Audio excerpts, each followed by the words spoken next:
Hello दोस्तों, आप देख रहे हैं स्पोर्ट्स फैक्ट। मैं हूं ऋतिक और सैटरडे डबल हेडर फिर से आ गया है और दिन का मुकाबला है Gujarat Titans versus Kolkata night Riders. 3:30 बजे मुकाबला शुरू होगा और इस बार मुकाबला नरेंद्र मोदी स्टेडियम में नहीं, इस बार मुकाबला है ईडन गार्डन्स कोलकाता में, जहां पर बहुत रन बनते हैं पहली पारी में जब आप बल्लेबाजी करो। पर लेकिन अब ये दिन का मुकाबला है तो हो सकता है कि गेंदबाज थोड़ा सा रोल में आए और गेंदबाज मेनली स्लोअर गेंदबाज वो राहत दिलवा पाए। देखिए, तेज गेंदबाजों की तो ईडन गार्डन्स में बहुत पिटाई होती है। उमेश यादव एग्जाम्पल हैं और टिम साउदी भी एग्जाम्पल रह चुके हैं जब उन्होंने शुरुआत के मुकाबले खेले। लॉकी फर्गूसन भी शुरुआत के मुकाबलों में काफ़ी महंगे साबित हुए यहाँ पर। लेकिन वही बात करेंगे कि दोनों टीमों की यानी जीटी वर्सेस केकेआर की क्या पॉसिबल प्लेइंग 11 हो सकती है जब ईडन गार्डन्स में फिर से एक बार आईपीएल 2023 में भिड़ेंगी, क्योंकि एक बार पहले भिड़ चुकी हैं और डिफेंडिंग चैंपियंस गुजरात टाइटंस को मात दे दी थी भाई केकेआर ने। कोई वो मुकाबला नहीं भूल सकता।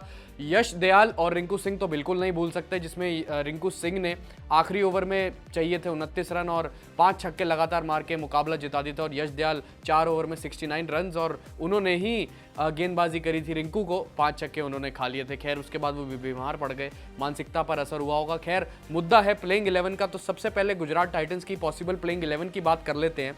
तो रिद्धिमान साहा, शुभमन गिल, ये दोनों ओपनर्स। हार्दिक पांड्या 3 नंबर पे। मुझे लगता है साई सुदर्शन को मौका तो वैसे मिलना चाहिए क्योंकि 3 नंबर के ज़बरदस्त स्टेबिलाइज्ड बैट्समैन हैं, स्टेबिलिटी दे रहे हैं, पर अच्छे फॉर्म में भी, अच्छे लय में भी आईपीएल 2023 में। लेकिन उनको खिलाएंगे नहीं और विनिंग कॉम्बिनेशन हार्दिक पांड्या नहीं चेंज करेंगे। पिछले 2 मुकाबले जीते जीटी ने, तो विनिंग कॉम्बिनेशन नहीं चेंज करेंगे वो। कहीं ना कहीं हार्दिक की मानसिकता भी यही रहती है। तो 3 नंबर पे हार्दिक पांड्या, फिर विजय शंकर, फिर अभिनव मनोहर, डेविड मिलर, राहुल तेवतिया, राशिद खान, मोहम्मद शमी, नूर अहमद और मोहित शर्मा। और मोहित शर्मा का ईडन गार्डन्स में भी बहुत रोल होगा भाई, क्योंकि ये कटर्स और ये बैक ऑफ द हैंड जो ये लेग कटर डालते हैं वो उनकी बहुत काम में आती है। तो गति देंगे यहाँ पर तो बहुत पिटाई होगी ईडन गार्डन्स में। और साथ ही साथ शमी तो देखिए नई गेंद के बादशाह हैं, पावर प्ले में विकेट तो चटकाना उनका काम ही है और करते ही रहते हैं। इस वजह से देखिए शमी एक एक्सपीरियंस फ्रंटलाइन गेंदबाज रहे टीम में। नूर अहमद जो है यंगस्टर हैं, अच्छी निगरानी में राशिद खान की गेंदबाजी कर रहे हैं, वो भी रिस्ट स्पिनर है। खास बात यह है दोनों टीमों में, केकेआर और गुजरात टाइटंस में, कि देख दोनों ही टीमों ने अभी तक आईपीएल 2023 में और उन्हीं दोनों टीमों के रिस्ट स्पिनर्स ने सबसे ज़्यादा विकेटें चटकाकर दी हैं अभी तक। और दोनों ही टीमों के पास ज़बरदस्त रिस्ट स्पिनर्स है। आप अगर देखें तो राशिद खान तो देखिए बहुत उनका काम होगा कल और केकेआर से बदला भी लेना पड़ेगा भाई। पिछली बारी राशिद खान ने दूसरी टीम यानी केकेआर है उनको ज़्यादा तकलीफ नहीं पहुंचा पाई थी, लेकिन अब मौका है राशिद खान के पास। और अब बात करें अभिनव मनोहर जो कि मिडिल ऑर्डर को संभालेंगे। अभिनव मनोहर ज़बरदस्त फॉर्म में, पिछले मुकाबले में क्या बल्लेबाजी करी थी उन्होंने, क्या ज़बरदस्त स्ट्राइक रेट रहा था। डेविड मिलर के साथ पार्टनरशिप भी करी थी, वो तो फॉर्म में है ही। तो ये थी गुजरात टाइटंस की प्लेइंग 11। अब चलते हैं केकेआर की प्लेइंग 11 की तरफ। तो कुछ बदलाव रहेंगे केकेआर की प्लेइंग 11 में, वो ये रहेंगे, गेंदबाजी में ही रहेगा मेनली। मैं बताता हूँ सबसे पहले ओपनिंग तो जगदीशन और जेसन रॉय। जगदीशन खैर स्टेबिलिटी तो दे रहे हैं, अगर रन रही बना पा रहे तो। बस दूसरी तरफ अगर आप देखें तो जेसन रॉय ताबड़तोड़ तेज बल्लेबाजी कर रहे हैं, जगदीशन उनका साथ दे रहे हैं।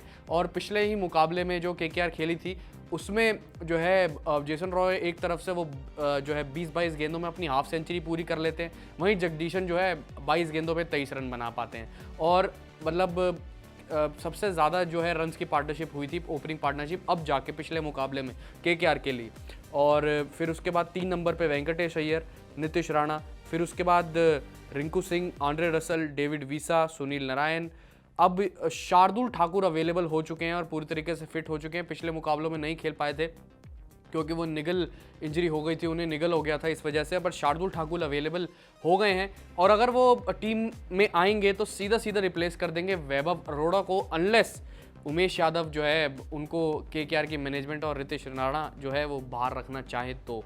पर उमेश यादव को रखा मुझे लगता है जाएगा, क्योंकि देखिए सीनियर एक गेंदबाज, तेज़ गेंदबाज होने की बहुत ज़रूरत है। पर उमेश यादव की अभी तक जो अगर आप देखें तो इकॉनमी 10 के आसपास की पहुंच चुकी है, 10 से ज़्यादा ही लगभग, और 1 विकेट उन्होंने चटकाया है अभी तक। और अब देखिए फिर उसके बाद जो आखिरी प्लेइंग 11 का खिलाड़ी रहेगा केकेआर के लिए वो वरुण चक्रवर्ती।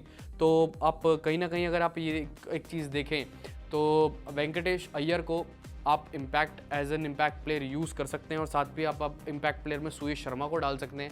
वहीं पर डिपेंड करेगा भाई, टीम अगर बल्लेबाजी कर रही है टॉस जीतकर या गेंदबाजी कर रही है। अगर बल्लेबाजी कर रही है तो आप रखें वेंकटेश अय्यर को और अगर गेंदबाजी कर रही तो आप सूर्य शर्मा को डालिए, वेंकटेश अय्यर को अभी सब में रखिए आप इम्पैक्ट सब में, फिर उसके बाद अदला बदली कर लीजिए। और यही होता है, यही कुछ करवा रही हैं टीमें इस बार IPL 2023 में इम्पैक्ट प्लेयर को अच्छे तरीके से यूज़, और तभी मुकाबले 20-20 ओवरों तक जा रहे हैं। तो ये थी दोनों टीमों की प्लेइंग 11 पॉसिबल, और जो मैंने डिस्कस करी आपके साथ Gujarat Titans versus Kolkata night Riders. अब ये है कि क्या Gujarat Titans Kolkata night Riders से पिछली हार का बदला ले पाएगी, जो IPL 2023 का जो पहला मुकाबला हुआ था इन दोनों के बीच। और आप क्या सोचते हैं इस बारे में, आप कमेंट सेक्शन में बताएं, और अपनी भी जो पॉसिबल प्लेइंग 11 कमेंट सेक्शन में लिखें। और फिलहाल अभी के लिए इस वीडियो में इतना ही।